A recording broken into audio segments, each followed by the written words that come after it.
The village of Hollowsend lay nestled at the edge of a vast forest, cradled by hills that rolled like sleeping giants. It was the kind of place that didn't appear on most maps. Too small, too forgotten, and far too quiet. A narrow road, cracked and weather-beaten, was the only thread tying it to the outside world. Travelers rarely passed through, and those who did never stayed the night. The houses were old, stone and wood, scarred by storms and time, clustered loosely along a winding path that split the village like a crooked spine. Fog rolled in almost every evening, curling through the trees and seeping into the bones of the land, thick as breath held too long. The villagers said the air always smelled faintly of damp earth and something older, something not quite alive, but not entirely dead either. At the eastern edge of Hollowsend, where the dirt road bent like a hook, stood two old farmhouses side by side. One belonged to Edward Granger, the elder brother, the other to Samuel Granger, his younger sibling. They were built from the same stone raised by the same hands, those of their late father. But over time, the houses had begun to reflect the hearts of their owners. Samuel's house, modest but tidy, was shaded by plum trees and surrounded by a neat garden. It breathed peace even under gray skies. Edward's, by contrast, was overgrown with weeds and nettles. The wood darkened with mildew, and the windows often covered in grime, as though they wished to forget what they had seen.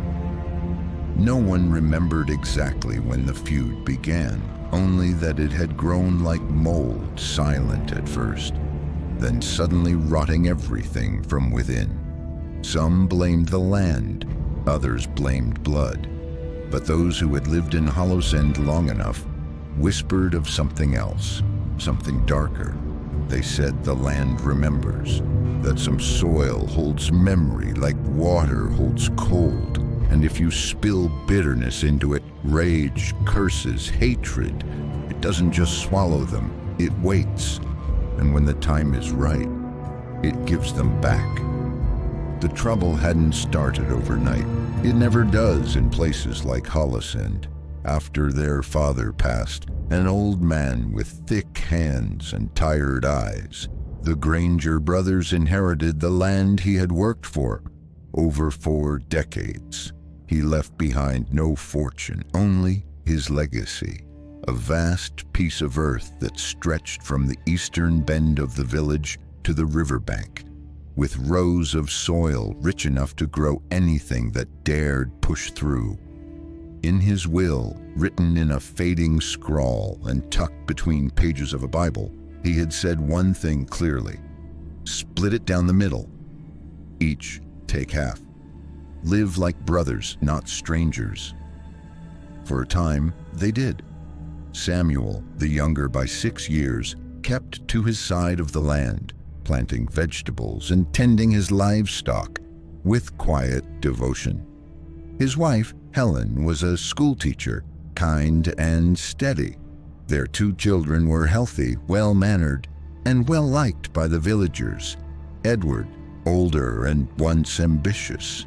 He had married Laura, a woman from a nearby town, beautiful and proud. They had 3 children, and for the first few years, laughter still echoed from both houses during festivals. The scent of roasted meat and the sound of music once filled the fields. But time changes people. When the county announced plans to pave a road through the East Valley, cutting close to Samuel's half, everything shifted. The land Samuel had chosen was suddenly valuable. Investors started sniffing around. Land agents sent letters. Rumors spread like wildfire. Edward grew quiet at first, then came the bitterness. He began to say the land had been unfairly divided, that their father had been senile, mistaken in giving the better half to Samuel. that maybe Samuel had manipulated their father in his final days. One evening, drunk on cheap whiskey, Edward stood at the border between their lands, just past the old split-rail fence their father had built, and shouted into the night, "You stole what's mine, Sam. You think I don't see it. You think you're better than me. We'll see who laughs last." Samuel didn't answer. He simply locked the door and sat beside his wife, who stared into the fire without saying a word. The next morning, they found Edward's fence torn down. 3 of Samuel's chickens had been killed, necks twisted, and strange symbols carved into the side of their barn. Samuel reported it to the constable, a man too old and too tired to intervene in family matters. Nothing was done. From that day forward, the Granger farm became a battlefield of silence and spite. The days that followed felt heavier, as if the air itself bore the weight of something unsaid, something unnatural.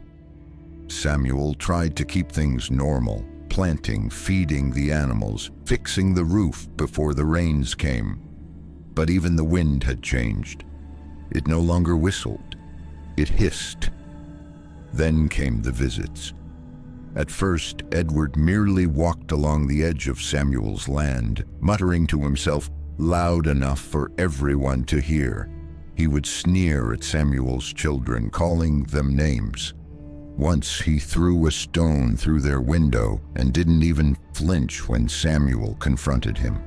"Just a mistake," Edward said, grinning. "These things happen when one man steals from another." But it didn't stop there. On a moonless night in early October, Samuel awoke to the sound of scratching, long drawn-out scrapes against the back wall of the house. Grabbing a lantern, he stepped out into the yard barefoot, only to find the carcass of a black hen nailed to the door of his barn. Its throat had been cut, feathers soaked in blood. Below it, a crude message was smeared across the wood. "Return what you stole, or the blood won't stop here." Samuel's wife screamed when she saw it. The children stayed home from school for days, too afraid to step outside.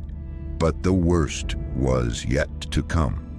It was a Tuesday when Helen found the bundle. She had gone out early to pick plums from the tree that stood near the property line. An old tree planted by their father, gnarled and leaning slightly east. Beneath it, half buried in a shallow hole, was a piece of red cloth tied with twine. She almost didn't touch it, but something about the way it pulsed against the earth made her heart lurch. Inside, wrapped in layers of silk and soil, were the severed foot of a rooster, 3 human teeth, a small rag doll impaled with black pins, and a piece of parchment written in Edward's handwriting, "Let the earth take what is mine. Let fire and rot strike his house. Let nothing grow where betrayal stands." Samuel burned the bundle that night, dousing it in oil and watching it hiss and shriek as the flames consumed it.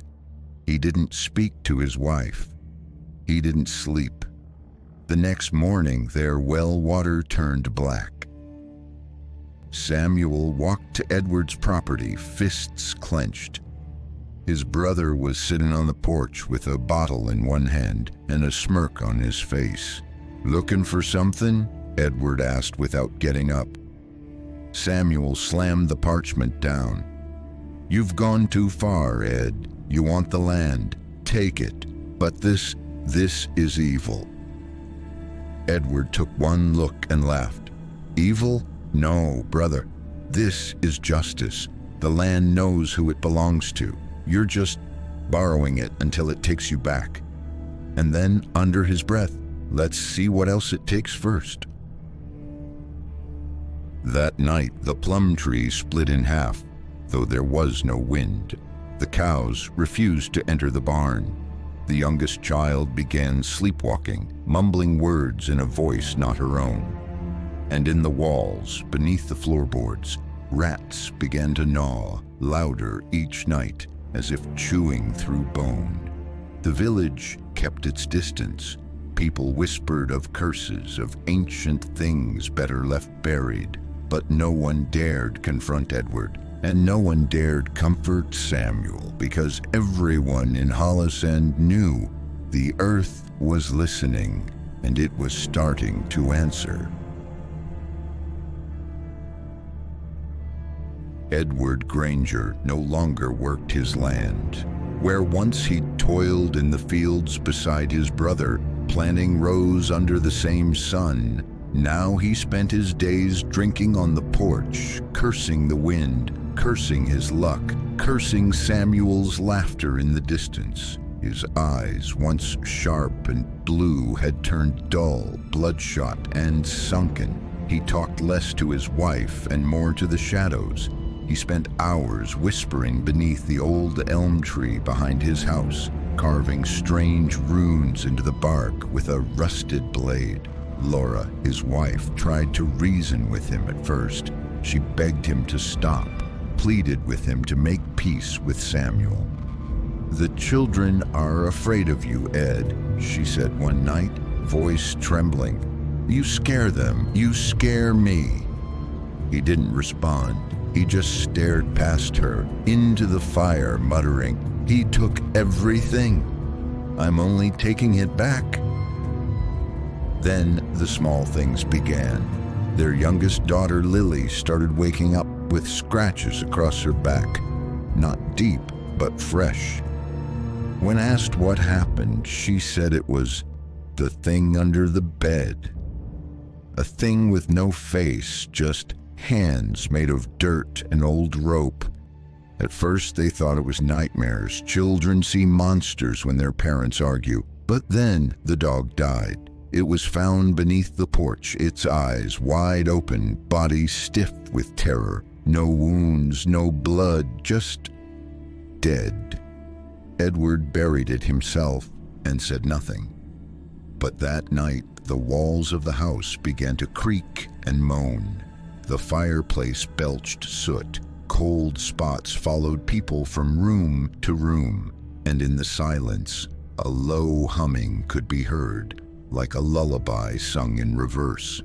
Laura took the children to her sister's house for a week.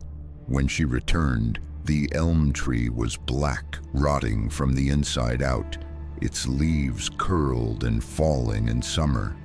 "What did you do, Edward?" she whispered, horrified. He stood beneath it, grinning through cracked lips. "I made a pact with the land," he said. "I gave it my anger. Now it's giving me justice." But even he could not ignore what came next. One morning, Edward awoke to dozens of dead crows scattered across his porch. Their necks twisted, their eyes pecked out. Inside the house, muddy footprints led from the front door to his children's bedrooms.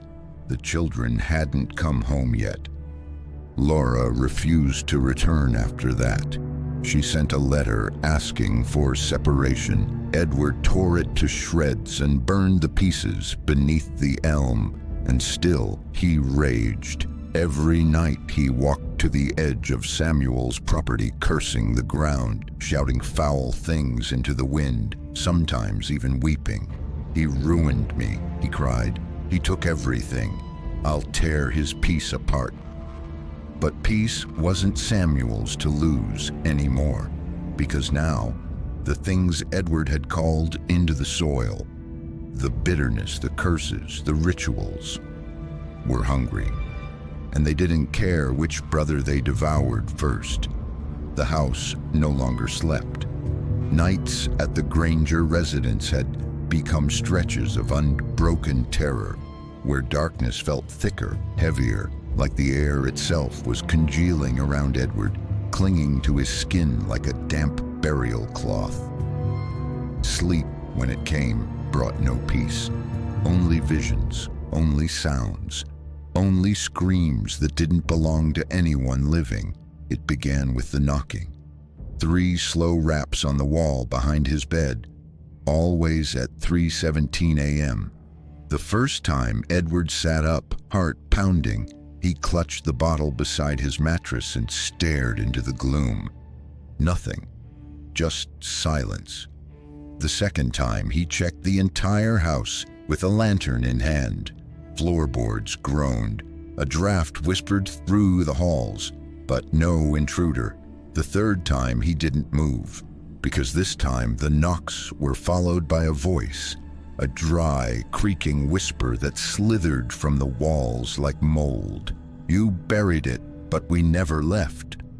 Edward shouted into the emptiness, cursed the wind, cursed Samuel, cursed God. But the voice returned night after night. It changed each time, sometimes a woman weeping, sometimes a child giggling from beneath the floor.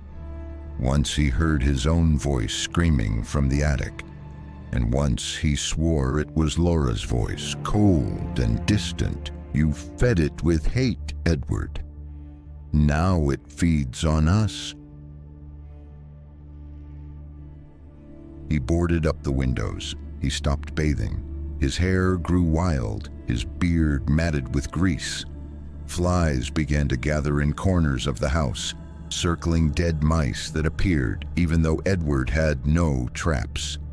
The food spoiled within hours. Milk turned sour on the table, bread molded mid-bite, and then came the mirrors. Every reflective surface in the house began to lie.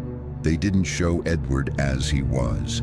They showed him hunched, with black veins crawling up his neck, his eyes missing, hollow as broken marbles. He smashed every mirror with his fists until his knuckles bled and bone cracked.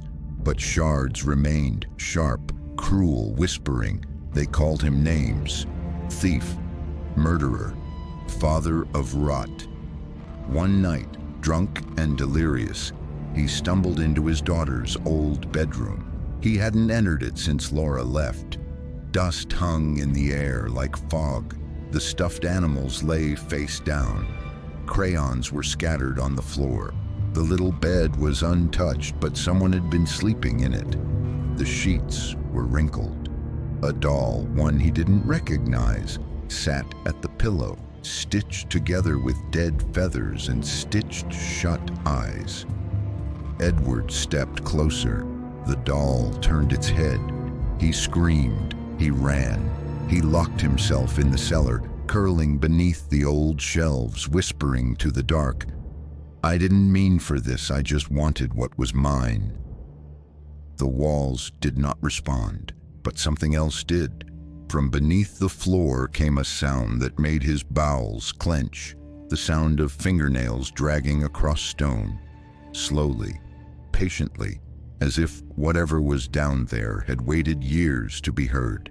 And then it spoke, with his father's voice. "You fed the earth with hate, son. Now the harvest has come." That morning, Edward awoke in the field behind his house, naked, covered in dirt. His hands, bloody and blistered, clutched a dead squirrel torn apart by his own fingers. He didn't remember anything, but from his window, nailed to the front door with a rusted pitchfork, was a message written in blood. "Your name is already buried, your body will follow." And for the first time since this all began, Edward cried, not out of guilt, but out of fear. Edward hadn't stepped foot into the village for nearly 6 months. His clothes now hung from his gaunt frame like damp rags. His skin bore the pallor of rot, yellow-gray, splotched with bruises he couldn't remember getting. When he did walk, he limped. His right foot had swollen grotesquely after the cellar door slammed shut on it one night on its own. Or so he claimed. But he had to return to town now. He had to see Samuel, because it was all his fault. The deaths, the shadows, the whispers in the walls, they were Samuel's work. Who else could conjure such cruelty but a man with a forked tongue and honeyed words? Edward muttered. He limped into the old grain market, eyes wild, hair stiff with filth. The townsfolk stepped aside, some crossing themselves, some whispering. He was a ghost, and they knew it. Samuel was there, talking to the pastor, his son perched on his shoulders, laughing. That laughter, it seared. Edward's voice broke like a rusted gate. "You!" Samuel turned. "Edward?" His face fell into sorrow. "God, you look, are you all right? You need help." "Don't pretend, bastard," Edward bellowed. "You cursed me. You sent this blight on my house. You poisoned my blood." People stared. "Edward, you need to calm down. Let's talk. Please come with me. You took the land. You took my wife. You took my children's souls. You think I don't know?" Samuel held up his hands. "I didn't take anything. You pushed us away. You turned everything sour."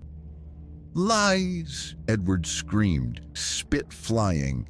"You've always had the devil's tongue, but I'll cut it out, do you hear me? I'll make the land remember your name, Samuel.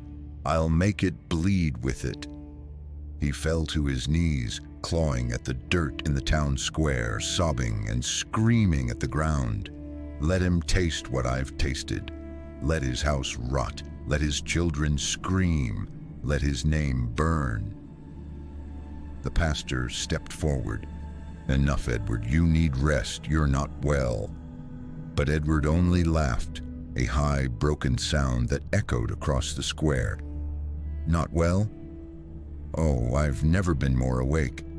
The land speaks to me now. It told me what you've done. And I spoke back. I gave it your bloodline. I traded your roots for mine." Then, quieter, trembling, period, and it accepted. Samuel looked pale, his hands now trembling slightly as he pulled his son closer. That night, Edward returned home and dragged a broken scarecrow from the field. He painted Samuel's name on its chest in dried blood. He hung it upside down in the elm tree and surrounded it with the bones of dead animals. Rabbits, birds, even a fox, all twisted and bound with twine and symbols carved from his own fingernails. He lit candles made from stolen tallow, whispered curses he could no longer understand, and called into the dirt one final time. "Take him. Take them all. Tear him from his roots. Let his house be the next to weep." Then silence. And as the candles burned low and the wind went still, Edward smiled, because in the silence, the ground breathed back. The first sign was the soil. Samuel had always been proud of his garden. Rows of potatoes, carrots, and corn tended with care, passed down from generations. But one morning, he found every single sprout in the back row withered overnight. Their stalks snapped like necks, roots black and shriveled as if poisoned. He tried to replant, to till the earth anew.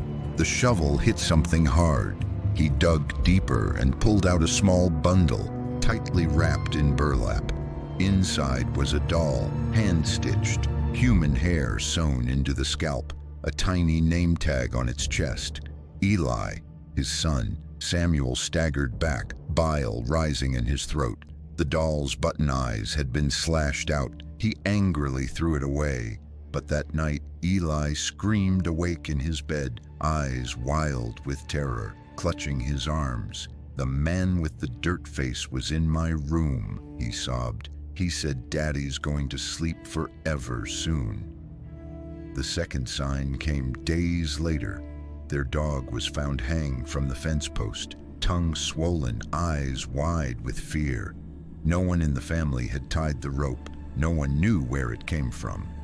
Laura, Samuel's wife, began waking with bruises on her arms and back.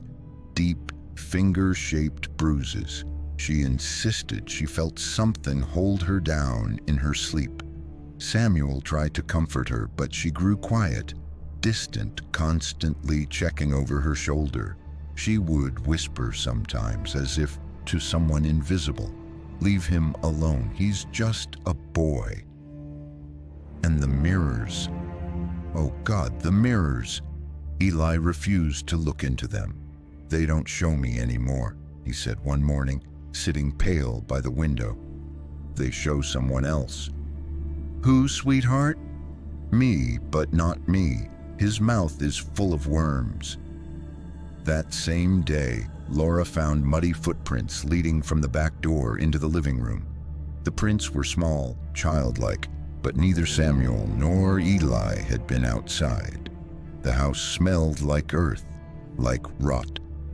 That night, Samuel sat by the fireplace trying to pray, but the words wouldn't come, because outside the window, in the moonlit fog, he saw a figure standing at the edge of the field. Edward, barefoot, shirtless, his chest painted with ash and blood, just standing there, watching the house. Samuel opened the door. "Edward, what do you want from me?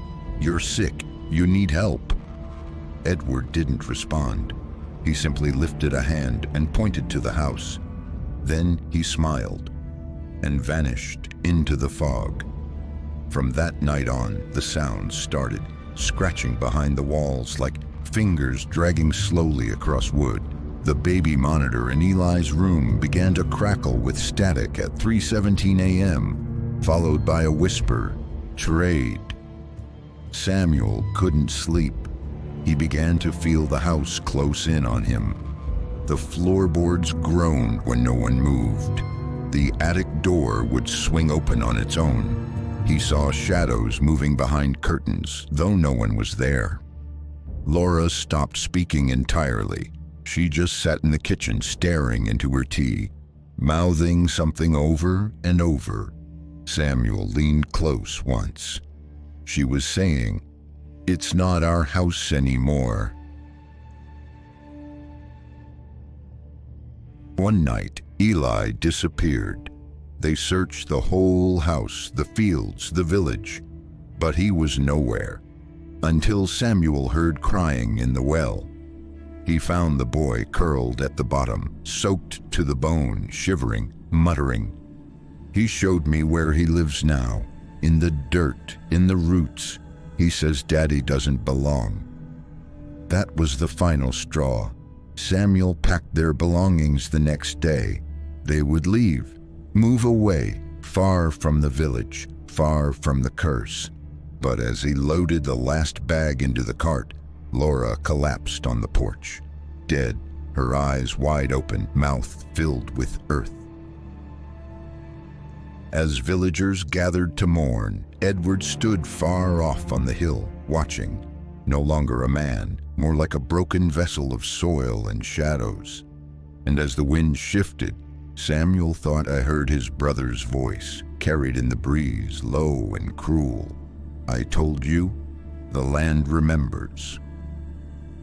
The night was heavy with silence, not the peaceful kind, but the dense, pregnant silence that comes before a storm or a scream. Edward sat alone in his collapsing house, the walls lined with mildew, floorboards warped by leaking rot. Candles flickered dimly around him, casting shadows that moved when he did not. He no longer spoke to people. He spoke to the earth now, to the things beneath it. He believed he had won. Samuel's wife was dead, his son broken, his farm cursed, his family unraveling just as Edward's had years ago. "Balance," Edward whispered, rocking slowly in his chair. But the land didn't respond that night. It had grown quiet, as if watching. The wind howled around the edges of the house. A distant crack of thunder rolled across the hills. Then a knock, 3 soft raps at the front door. Edward froze. No one ever came to his house anymore. He opened the door. No one, just darkness. Then something crunched beneath his foot. He looked down. A photograph, old, crumpled, faded from rain. It was of his family before everything turned, when they still smiled, but their faces had been scratched out. Every one of them. His hand trembled. He shut the door, turned around, and his wife's silhouette stood at the end of the hall, eyes hollow, dress dripping with dark water, her neck twisted at an impossible angle. She opened her mouth and soil spilled out. "You did this."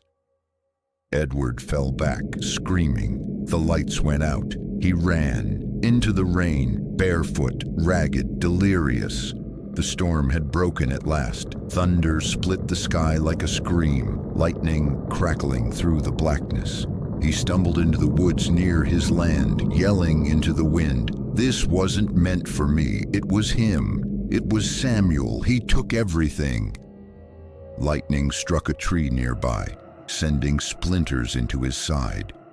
He didn't notice. The forest grew strange, twisted. He saw shadows watching from between the trees, faces peeking from hollow trunks, small, childlike shapes crawling across the wet leaves, whispering his name. His daughter's voice called from behind. "Daddy, help me."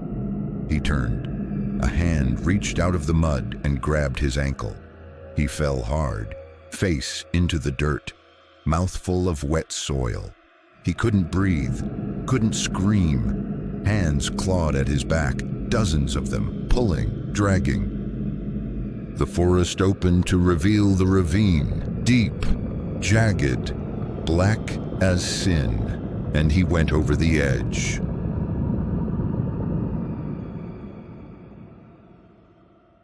They found him 2 days later, his body mangled on the rocks below, face twisted in horror, bones broken, his right hand buried in the earth up to the wrist, as if he had been clawing for mercy. No one cried, no funeral was held. Even the church refused to bless the grave. They buried him far from the village, near the cursed stretch of land. His headstone was small, unmarked, but people say the earth there never settles, that the dirt is always freshly turned, even when no one touches it. And when storms come, if you listen closely, you can hear him screaming, still falling, still blaming, still cursed, forever. 3 years had passed. The farm had long been sold. What was left of it? The house, once brimming with laughter and smell of warm bread, now stood in ruin. No one wanted the land, not after what had happened, not after what it remembered. Samuel and Eli moved to a smaller town by the coast, a quiet place far from fields and forests. The air smelled of salt and gulls, not of soil and sorrow. Samuel worked at a harbor now, hauling nets, mending boats. He rarely spoke. His beard grew wild, his back bent early. But Eli began to draw. He drew what he saw in dreams. Houses with bleeding windows, forests with eyes, a well with tiny hands reaching up. His teachers praised his talent, but they never asked what inspired it. Some nights, Samuel would wake to find his son sitting by the window, staring into the dark sea. "What are you looking for, son?" "I'm just listening." "To what?" "To see if it followed us." Samuel never pressed him. Some things were better left buried.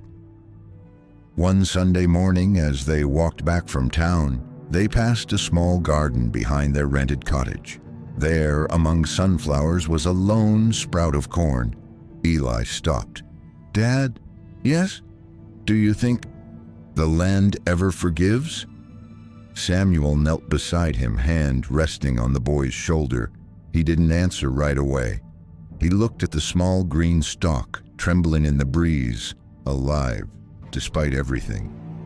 "I don't know, son," he said at last, "but maybe, if we treat it kindly and speak no curses into it." Maybe it learns to grow something better." Eli nodded. Then with surprising calm, he whispered, "Then we won't be like him." And for the first time in a long time, Samuel smiled, just a little.